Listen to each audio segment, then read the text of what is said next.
Broadcasting from the spooky South Coast and around the world on Midnight FM, this is Midnight Society. I am your host, Tim Weisberg. Whether it is the brightest of day or the darkest of night, wherever you may be, it's time to hunker down for the next 2 hours as we enter into a world of wonder and weird that you won't hear anywhere else. And tonight, it's Monkey Mania Monday. We're joined by my friend Jodi Lyn Ritzen. We're going to be talking about her work and her love of the Monkees. We're also going to be talking about a cool new Monkees project that you can help out and get involved in.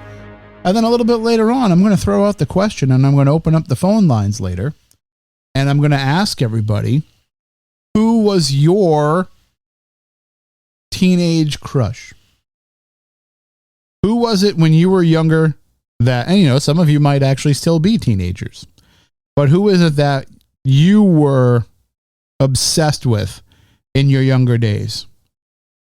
And I'll wait and I'll tell you mine later on, but we'll throw open the phone lines for that conversation later on. There's no shame in it. You know, if it's somebody that was not the expected answer, that's all the better. You know, if you're going to say, oh, I had the biggest crush on Bob Ross when I was younger, no problem with that. But I'm just interested in finding out what makes our audience tick. So we'll do that a little bit later on too. We'll have the phone lines open for you to get involved in the discussion that way.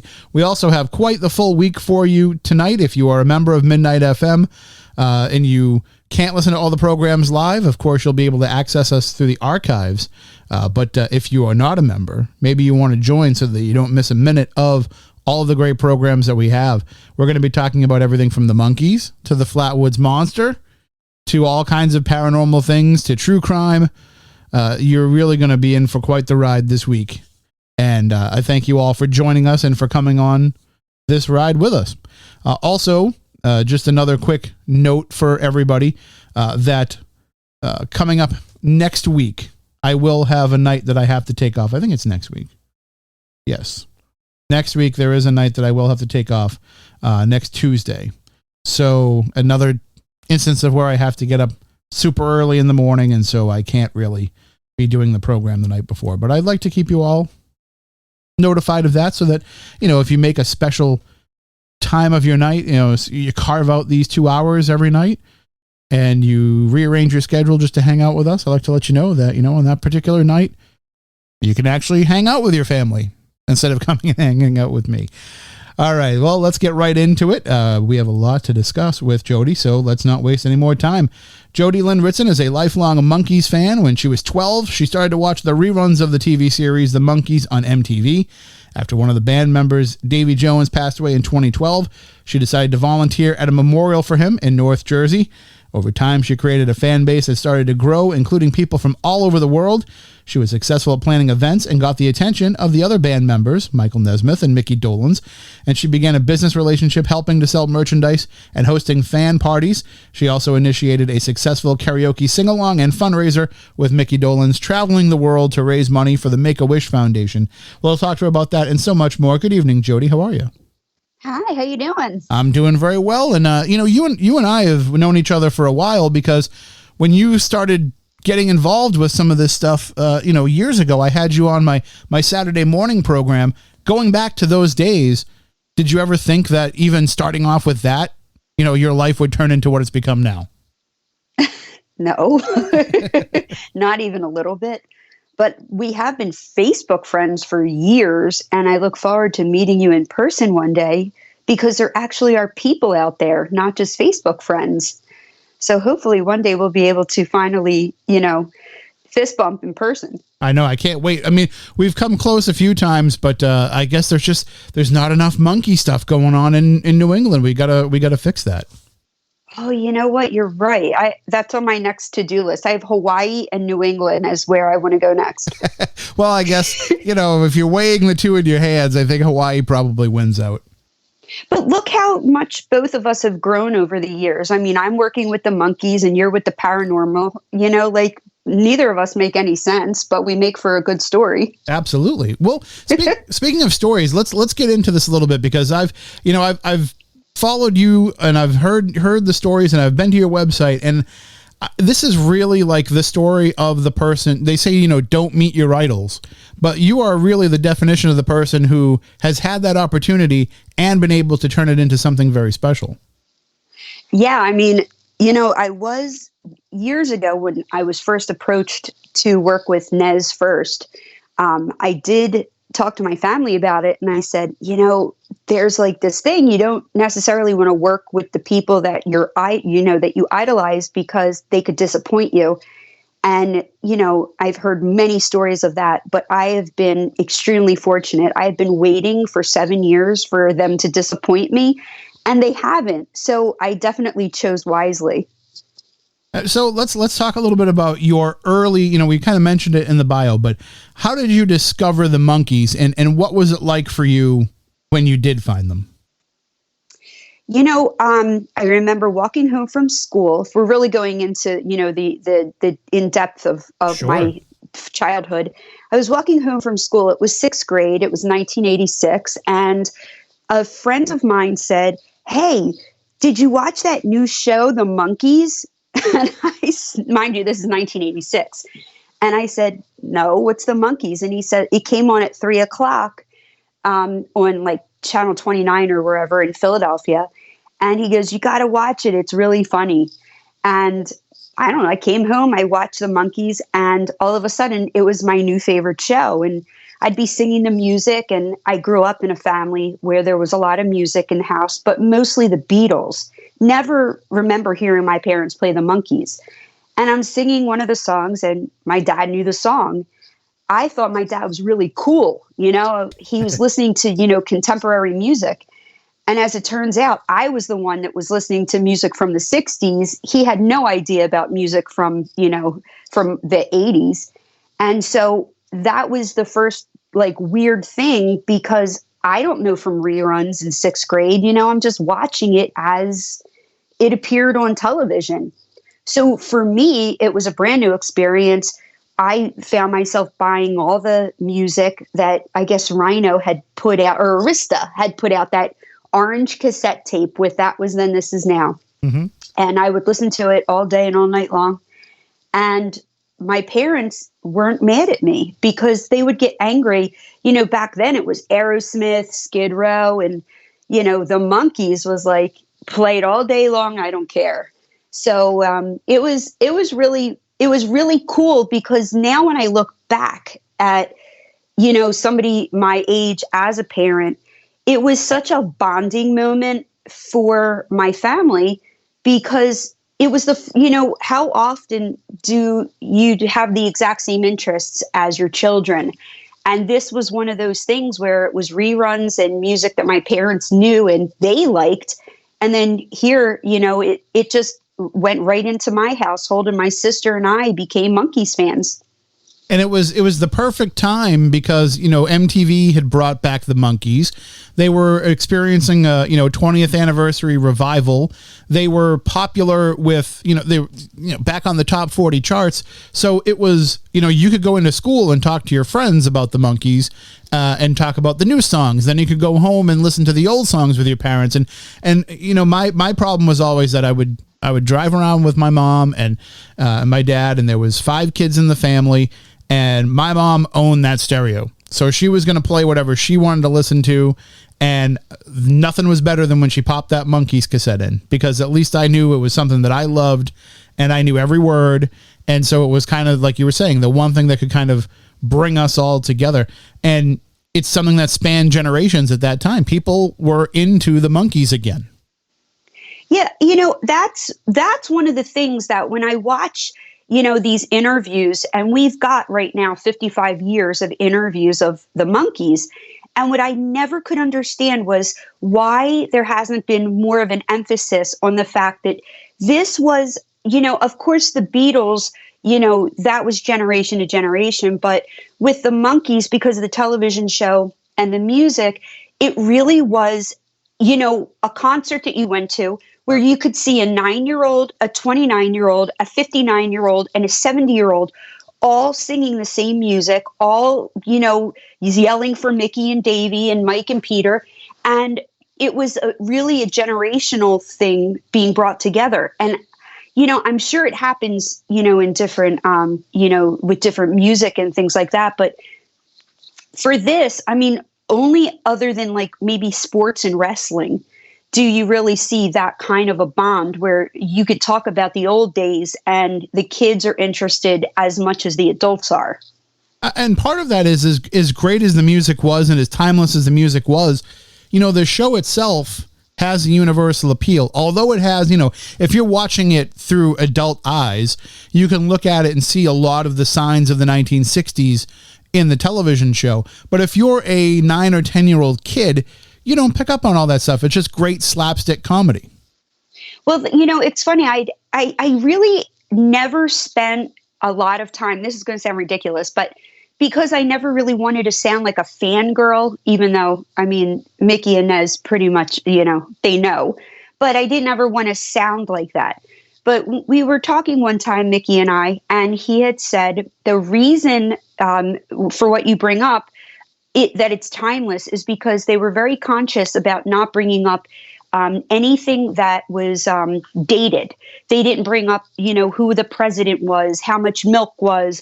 Everything was, it was just out there. So realistically, you could redo a script right now and it would, you could update it without really doing too many changes, I would imagine, to the script itself. What really is dated is just the look of, the show itself. Right. And in a way, now it kind of fits in with the whole retro vibe. So, they've been rerunning it on, like Me TV, and it fits in perfectly with, the decade genre shows that they put on, but you could also pull it apart and have it stand on its own. And it's still a great, live action Saturday morning kind of show. Yeah, I mean, I really don't think there's ever been something that has caught my attention like this. And I really don't know to this day if it was the music or the television show that had me, sold back in the 80s. But I do remember going to my first concert in 1986, and I had no idea that Mike Nesmith wasn't going to be there. I mean, I'm a kid. I don't read the newspaper. There's no social media. I don't have friends that are Monkee fans. Where would I know this from? And I went to a rock and roll store to look for a Monkee shirt, which even back then they were laughing at me when I asked. And the guy at the register or whatever, he says, "Oh, you going to the Monkees concert?" And I said, "Yeah." And he goes, "Who's your favorite Monkee?" And I said, "Michael Nesmith." And he goes, "Well, he's not going to be there." And this was news to me. And then me, being a feisty 12-year-old, started hollering at this man. I don't even know why this happened to this day. I don't know why my mom didn't stop me, but I was having a fight with an adult because I insisted he was wrong. And then, 5 minutes into the concert, I realized, well, it's Mickey, Davy, and Peter. And I fell in love with Mickey September 27th, 1986, and it's never changed since then. And to be fair, if Mike had shown up, you probably wouldn't have recognized him. By that point, he already had the beard and, he was losing his hair. So you would have been like, who's that guy? I'm not even kidding you. We did one of the first. I've been lucky enough that every autograph show that Nez ever did, I was with him. And we did one in New Jersey. It was only the second one that Nez had ever done. It's called Chiller Theater. And they have these professional photo ops. And we were running late because Nez had gotten sick, car sick. The driver was a really bad driver. Nez was car sick. So he was a little bit late coming for the professional photo ops. And we get up there and we walk through the crowd. And there are people literally complaining, cursing, yelling about him while we're standing right there. And I turned around and I looked at them and I said, he's right here, right? I mean, who would do that? They had no idea who he was. Like, they paid $150 to get a picture with him, and they had no idea who he was because he's very unrecognizable. And I'm sure, for most people, they look at it more as, they're still kind of, living in the 60s to some degree. Like, they expect him to come out, with the red shirt on and the wool hat. I can't even begin to tell you how real that situation is. I mean, it's really, I guess it's really a testament to the show and to the camaraderie the guys had, that 55 years later, fans actually do think they all like live in a house together. They eat on, well, I mean, two of them now. They, were together every Sunday. The families were all best friends. And, Mr. Schneider is sitting in, the hallway in Mike's mega mansion. It's really, it shows you how well they work together, but it's very far from, the reality. So how many people would come up and you have every question in the world that you could possibly ask them. And you're, hey, Mike, you have your hat? It just amazes me. And I have to laugh because I remember that would have been me. I would have asked the same question. So I find it funny. And just as much as the Monkees are beloved, there are always the detractors. There are always people that will, bring up the point, oh, well, they didn't play their own instruments. Okay, well, first of all, let me get on a soapbox here a little bit. A lot of groups of the 60s didn't play their own instruments. I'm pretty sure that the Archies weren't really cartoons, but yet that didn't stop people from going out and buying their records. Or the Beach Boys, or a lot of the Beatles stuff had session musicians with them. So yeah, I mean that was their thing. Now if you don't play your own instrument, it's like expected. But that's the thing about it, is that there was a whole wave of artists that didn't, and I think they're only being faulted for that because on a television show they played a band. So then people expected them to actually be the band in reality, and nobody ever said that was part of the deal. Nobody ever said that they had to really play their own instruments. And of course later they did, but still, it's just such a false knock on them that I to this day it gets my haunches up every time somebody brings it up. I used to get, same as you, every day I would see somebody post something, oh, they're not a real band. And I would get really angry and I'd start writing my dissertation about how wrong they were. And the bottom line is that a lot of these people who have the opinions that they spend so long analyzing, I never heard of those people. I'm not talking about these people 55 years later. I mean, they still are, it doesn't matter to me anymore because, how many bands are still together, still producing music, still out there, still pumping away. And, to even have that argument anymore is just completely ridiculous. If if we're talking about Justin Bieber in another 40 years, I will be very surprised. Or Kanye West. Anybody that has a longevity that this band has, I mean, I'll debate them all day long. That's just what I do. It's what I do all day long. Argue. And I'm not going to pretend that I think Jan Wenner listens to this program. But if he does, then I will say right now that the fact that the Monkees aren't in the Rock and Roll Hall of Fame is a crime. I don't know what the holdup is when you consider the amount of impact that they had in such a brief period of time, and look at what they did bridging the gap from television to music and music into television. We say it all the time, and it's the truth. There would be no MTV if not for the Monkees, both in the fact that they introduced the idea of having these music videos within their shows, and also because of Mike's actual, involvement in helping to get MTV off the ground. Well, I'll tell you something that's interesting about the Rock and Roll Hall of Fame. I still have the argument every year that the Monkees should be in there, even though nobody in the music industry really takes it seriously anymore. They probably haven't for the past 10, 15 years, but the Monkees actually are in the Rock and Roll Hall of Fame. If you go in the gift shop, you can buy a Monkees record there. So it makes no sense that they'll profit off of them in the gift shop, but they won't acknowledge them in what I think, and it's not just because I'm a Monkees fan, but they really were the most innovative thing to happen that did, in essence, change a lot of the way things are done in the music business. So I don't get it. I really don't get it. But now I don't want them in the Rock and Roll Hall of Fame because only two of them are alive. And I don't understand why this hall waits essentially until these bands are so old, that they're falling off, and not everybody can be there to celebrate it. It doesn't make any sense to me whatsoever. But it's also not rock and roll. I mean, the last time I listened to, Patti LaBelle, Whitney Houston, Run DMC, the Beastie Boys, that's not rock and roll to me.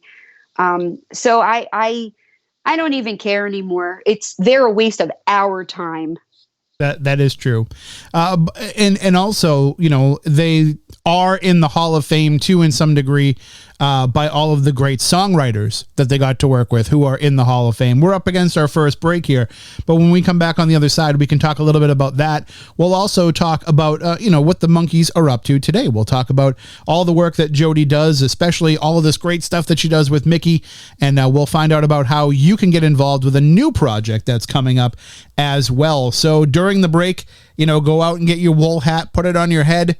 If you have a Monkey Man costume, I know that I've seen them on at Comic Cons. So you could put on, the Monkey Man superhero costume. If you have a Monkey Mobile, let me know so I can come over and you can take me for a ride. Maybe take a few photos. I know that I think there was one at a Comic-Con before, not one that I got to go to, but I think I've seen one around. So we'll talk about all that and more coming up. If you want to find out more about Jodi and everything that she does during the break, just head on over to midnight.fm, click on her photo right there. That will take you over to all the information, including a link over to her website, monkeymeetandgreets.com. You want to go check that out. Not only does it share her story, but that's where you can follow with all the stuff that's coming up. So speaking of coming up, we'll be back in just a few moments with more Midnight Society here on Midnight FM.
And welcome back into Midnight Society here on Midnight FM. Tonight we're talking about all things Monkees with our guest Jodi Lyn Ritzen, and a little bit of a connection between the Monkees and our program. You know that our music here on the program, all the songs that we play here on Midnight Society, are all given to us by Matt Sharp and the Rentals. They are remixes from the Q36 album, which you can pick up at any one of the guest pages at midnight.fm for Midnight Society. Right at the bottom there, you'll find links to the Bandcamp page to pick up the records, or to Spotify or Apple Music to be able to stream it. But of course, Matt, not only from the Rentals, but his previous band, Weezer. And Weezer frontman Rivers Cuomo has been working with the Monkees for the past 3 years, producing some music with them. And I have to say, Jodi, it's been some really fantastic stuff that's been coming out in recent years. And I know that a lot of that has to do with, just the energy that the guys are still bringing to the music, but having somebody like Rivers Cuomo, who is a big fan, and some of the other producers and artists that they've worked with who are big fans, has really kind of led to a renaissance of that Monkee sound. I was really surprised when Good Times came out, because even though I'm a big Monkees fan, that doesn't mean I'm going to automatically like anything that's new. I'm not into anything new. I don't like changes at all. I don't like to move. I don't like to listen to new things. But when I heard Good Times, I just fell in love with it immediately. It hit me at the right time, and I could not have loved it anymore. I really do believe if I was stuck on a desert island, that's the album of the Monkees I would bring with me. And a lot of people, they laugh at me, but I really think it's probably their best and most well-produced record that I've heard. And I don't know a lot about producing. I don't know a lot about music. I just know what I like. And I know it was really cool. Mickey and Mike both were very excited and surprised. That's one of the things that's cool. Surprised that these current bands are fans. I mean, it's really cool to see that, you know, there are artists out there who are important, who are in the Rock and Roll Hall of Fame, who are contemporary, that are Monkees fans. And so when that record came out, I mean, it was just on so many levels very, very cool. And it's great to see that the music can I mean, obviously, you know, they put out newer music in the years before, you know, but Pool It was very much an album of the 80s. Just Us was very much an album of the 90s. This album, you know, Good Times really feels like it spans all of those generations. And it's everything that you loved about the original Monkees, but also a lot of new feelings and emotions that come up with it too. Yeah, like it had the Monkees vibe about it. But it really just, it had like a Beach Boys vibe to it. It, you know, it just, there was something magical about it. And I just couldn't be more proud to be part of, you know, what they are about now. I mean, I wish I had anything to do with that record other than telling people to buy it. But they really did an amazing job on it. I mean, Mickey's vocals to this day are unbelievable. I never really knew that as a kid. I just knew what I liked. But now, I mean, how this man still has a voice like he does is beyond me. And you know what I love about his voice is you can hear the smile, you can hear the fun when you're supposed to. You can hear, you know, the biting sarcasm when you're supposed to. You can hear the pain when you're supposed to. I mean, he conveys all of those emotions, but yet he doesn't, the voice doesn't really change. But yet you know exactly what he's trying to intonate with what the song is about. I think that has something to do with him being an actor his whole life. That's the only thing that I really can, you know, say about it, because when I see him performing, he's like one person. And then when I see him off, you know, to the side stage or out to dinner or something, he's a completely different person. Not as he's as much fun and he's awesome, just like he is on stage, but it's really a performance that I just get mesmerized when I watch him on stage. And he really does put everything into every performance, which is, I don't know how the guy does it. I mean, I don't know how he tours. I'm exhausted when I get home, you know, from going shopping. And this guy lived on the road every single day. And people do not realize how physically demanding that is. I mean, it's probably the most exhausted I've ever been just going on the couple of dates here and there with him. But it's a lot of work. It really is. It's not something I could do for a living. Well, I mean, the great thing is, though, is as you're saying, you know, he is still going out and about. And obviously last year, you know, COVID threw a wrench in the touring industry. But, you know, Yeah. as we're getting back into it, I mean, there's plans for him to be back out on the road. Yeah, I hope so, because I just learned all about Botox and, you know, all these things that COVID brought in. So I need the money. So I'm hoping he continues to tour.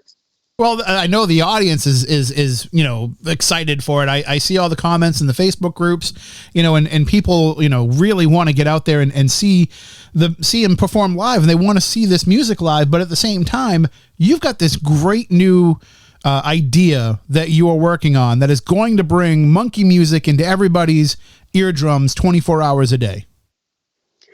I'm going to be honest with you. This was not my great idea. And I'll tell you exactly what happened. A very good friend of mine for years now, his name is Alan Williams. He approached me about wanting to start a Monkees radio station. And he's got DJ in him. He's got that music background. I really had no idea what he was talking about. I mean, I've always, we subscribed to Sirius XM, and we always wondered, why don't the Monkees have their own station? Why doesn't Van Halen have their own station? We've been wondering this for years. So when Alan said to me about this internet thing and I start researching it, I literally said to my best friend, I'm so stupid that I didn't think of this myself. I was just so mesmerized by this project.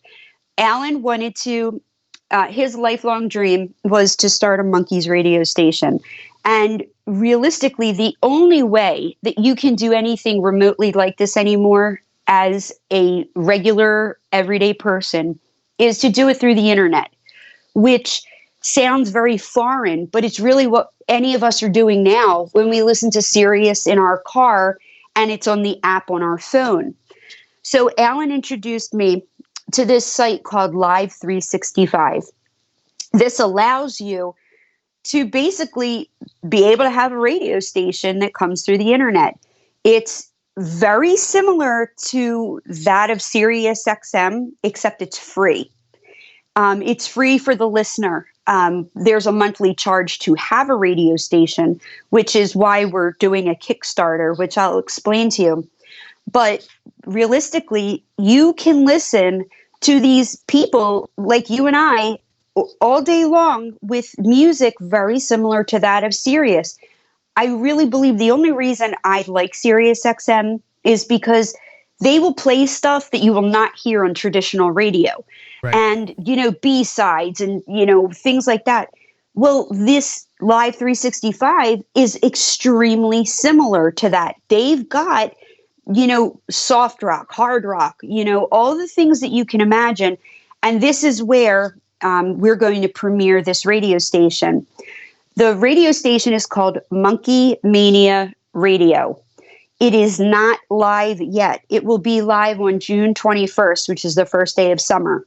Oh, wow. And I'll tell you, we've learned a lot of things in this. I have a lot of, all my friends actually are going to be, I don't know if they call them DJs. What do they call them? What do you call yourself now, Tim? Are you a DJ still? I mean, for something like this, I would almost call them, music curators. Ooh, I like that one. That makes me sound like I work at a museum, but I really don't. It's, the big words impress people. So I and my friends are going to be music curators of this Monkey Mania. Alan has in his computer everything that the Monkees ever did as the Monkees, as solo artists, as their other, stuff I never even heard of. Everything that Mickey and Davey did from Broadway, everything Peter ever did, everything you can imagine Monkee related.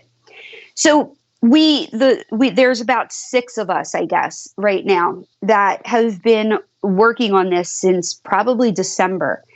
And we find out the reason why regular radio does not have dedicated stations to one band. Other than the Beatles, you have the Bruce Springsteen channel, and you have the Foo Fighters and Billy Joel.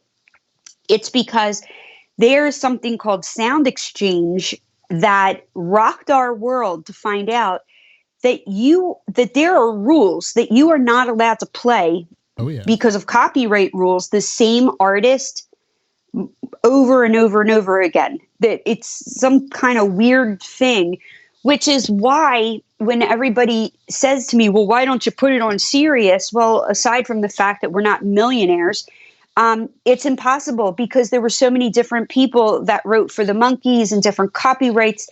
We would be there all day long. It's not an option.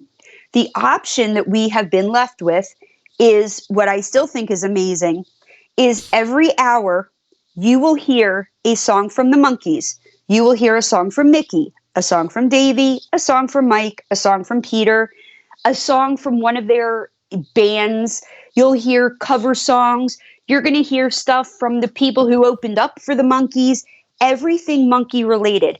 You will never turn on this station and say, well, I wanted to hear the Monkees. You will hear the Monkees in every aspect that these 4 guys and their songwriters put out there. So this is how we're trying to work around these, ridiculous rules that they have. And by doing this on Live 365, when we are paying our monthly subscription fee, it keeps everything above board, all the copyrights, all the different people that need to be paid, all the writers get paid, the musicians get paid, ASCAP and BMI and stuff in Canada. Everybody who ever sends me a message, you're not allowed to do that because of copyright rules or because they think that they're the god of radio. We have done the research, and believe me, in the position that I'm in with Mickey, I would never do anything to, screw that one up. Right, sure. And I told him when I first started with this, I said, listen, I want to tell you something. I said, we're starting a radio station. And he was very, very happy. This is not a Mickey project. It's not a Monkees project. It's fans for fans, from a fan's library to a fan's radio station to a fan's car, computer, whatever. And it costs them nothing. Even Sirius XM, I mean, we just got renewed for $8 a month. And I said, well, that's not worth it. I mean, you listen, even after a while, you start hearing the same songs over and over again. So for me, I'd rather listen to my Spotify. And now this option, you will hear stuff that you never heard before. I mean, stuff, I'm a big Monkees fan, stuff I never even knew existed. So this is very exciting for us. We're going to have interviews on there. All of your favorite stars from the 60s. You're going to hear stuff from Zilch Podcast on there. You're going to hear intros from all your favorite artists. I'm definitely going to make sure that I get Mickey on there and everybody that needs to be associated with the Monkees on there. We have a new Monkee. Marty Ross is going to be doing the one of the shows on there. So everybody that Monkee related will be represented on this radio station. So we started a Kickstarter so that we could help pay for this, because Alan says one day, I'm going to pay for it all by myself. And I said, I don't think that's going to be realistic. We really should encourage the fans to help us since it's for the fans. And so far, our Kickstarter for Monkey Mania Radio, within the first, I think, 10 days, we made our $5,000 goal. We have a lot of really cool merch. We have new logos, all kinds of fun stuff that are rewards, I guess, for subscribing to Kickstarter. First time I've ever done Kickstarter, first time I've ever given money to Kickstarter. And it's really a great opportunity for people like us who have a great idea but don't have the finances to be able to pull it off. So anybody that is a Monkees fan, a fan of people just living out their dreams, a fan of, taking back, what's important to them, a fan of entrepreneurs. I don't care if you don't like the Monkees, but if you just like to, have a discussion with me online, $5, I don't care what it is. Anything will help us to be able to bring this to you in the best form possible, with the best equipment possible, and do the best job that we possibly can. And then once it's up and running, there's no fee at all. You download this application for Live 365, which you could do right now, actually, and hear what other people are doing. This could potentially be something that could one day compete with Sirius XM, because there's no money here. We only got Sirius because of Howard Stern, but I don't really think he's been funny in about 10 years. Yeah, so now, I'm just keeping it for the Beatles channel. But now with Monkey Mania Radio, I don't need to listen to the Beatles as much, right? Well, a lot of people say, hey, in this day and age, I can have the entire Monkees catalog. I could have all that Alan has, on my phone and listen to it anytime that I want. And so why would I want an experience like this? And to me, the idea is that it harkens back to, I grew up here in the Boston area. I grew up on WBCN, a station that was run by a bunch of people that just carried their crates full of records into the studio every night and played whatever they wanted to play. And that's how I learned about music, by these people introducing me to things. And that community spirit is what this is going to bring back, where, yes, you may have heard this song before, but have you ever heard this alternate take of it? Did you know that there is a version of this song where somebody else is doing the vocals? And little things like that make it such a community experience that you could never get just by shuffling through what you have on your phone or your iPod. Well, the one thing that I love about what I do and about the Monkees has, at this point, after I've been working with them for 7 years, I love this because of all of my friends. I mean, there isn't a city that I go into where I'm not so excited just to see the people that I've met online. This community of friends is what makes the Monkees up. So having the voices introduce little stories that go along with the songs is important. Like you said, listen, I have Spotify, I have all the Monkees on there, and for some reason it plays the same like 3 songs over and over again. So, and also, if you're listening to regular traditional radio and you hear Last Train to Clarksville, how excited do you get just to hear it on the radio? I don't get that excited when I hear it on Spotify. I expect it. But there's something organic about listening to it where it's not you programming it and you're like, oh my God, I totally forgot about that song. I mean, I'm finding myself doing that now. Songs that I forgot about, from the 8th grade on Missing Links Part 2, and I'm singing apples, peaches, bananas, and pears, and I'm saying, how do I still remember these words? But there's something. You're right. There's something about having somebody reintroduce you to something that you totally forgot about. And if anybody has as many songs as Alan does, they really need to get more of a life, because I don't think anybody has a discography like this guy does. He's just incredible. So paired with the stories and the interviews, I really think that this will be similar to that of what you would hear on a Beatles channel or Billy Joel channel. But this is the fans. This is the fans for the fans. We're going to have fans do shout outs, fans tell stories. This is the Monkee Army coming together, very similar to that of the Kiss Army. I really think it was the fans that kept this band going. Listen, they never got the praise of anybody, in my opinion. Not any music association really gave the Monkees the credit that I feel they were due. I really would argue all day long, the Monkees are still here because of the fan base.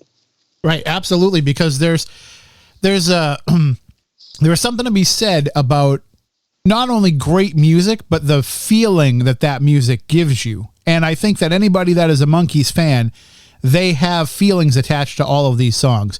And you'll play something that was, never on the television show, something that was, a really deep cut, but yet there's people that will recognize that and say, wait, I know that song. Who does that?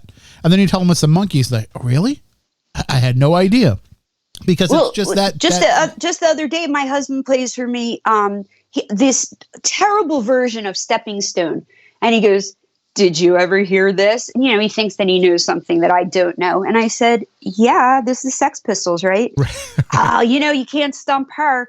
But there are so many fans out there that never heard, Vanilla Fudge do Daydream Believer. They didn't even know it existed because it made no sense.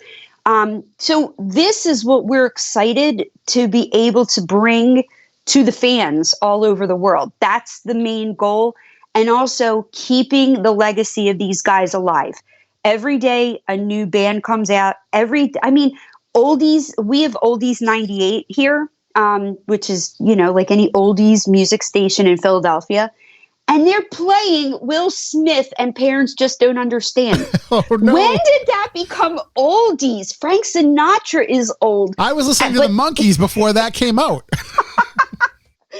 I remember as a kid with my cousin listening to Oldies 98, and she's the Frank Sinatra or Dean Martin or somebody's on. And I remember it was when Will Smith and DJ Jazzy Jeff were big. And I remember saying this. I said, do you know one day this might be on that station? And now I remember that day, like, oh my God, we're at that day, Right. where you hear these songs on oldies stations, and it's really weird. Well, I'll give you a real quick one. We had Oldies 103 here in Boston, and it probably ran for about 20 years or so.